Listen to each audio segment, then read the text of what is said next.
Supreme કોર્ટના મુખ્ય ન્યાયાધીશ બી.આર. ગવઈને સુપ્રીમ કોર્ટમાં એક સુનાવણી દરમિયાન 71 વર્ષીય વકીલ રાકેશ કિશોર દ્વારા વિષ્ણુ ભગવાનના ખંડિત મૂર્તિ બાબતે સનાતન ધર્મનું અપમાન થયું તેવું લાગતા તેમની પર જૂતું ફેંકવાનો પ્રયાસ કરવામાં આવ્યો હતો, જેના વિરોધમાં ગુજરાત જનતા સેનાના કાર્યકરો દ્વારા અમદાવાદના આશ્રમ રોડ ખાતે એક આમોખ વાંચી તેનો વિરોધનો કાર્યક્રમ રાખવામાં આવ્યો હતો. અમે ભારતના લોકો ભારતને એક સાર્વભૌમ સમાજવાદી બિન સાંપ્રદાયિક લોકતંત્રાત્મક પ્રજાસત્તાક તરીકે સંસ્થાપિત કરવાનો તથા તેના સર્વ નાગરિકોને સામાજિક ન્યાય, આર્થિક ન્યાય, રાજકીય ન્યાય, વિચાર, અભિવ્યક્તિ, માન્યતા,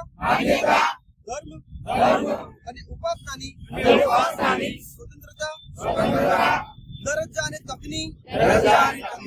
સમાનતા પ્રાપ્ત થાય તેમ કરવાનો અને તેઓ સર્વમાં વ્યક્તિનું ગૌરવ અને રાષ્ટ્રની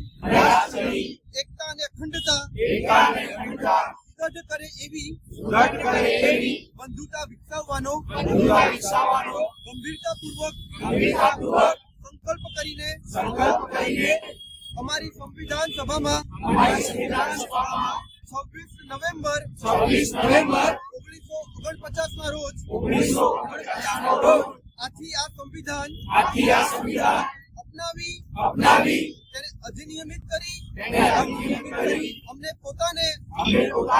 અર્પિત કરીએ છીએ. જય ભીમ, જય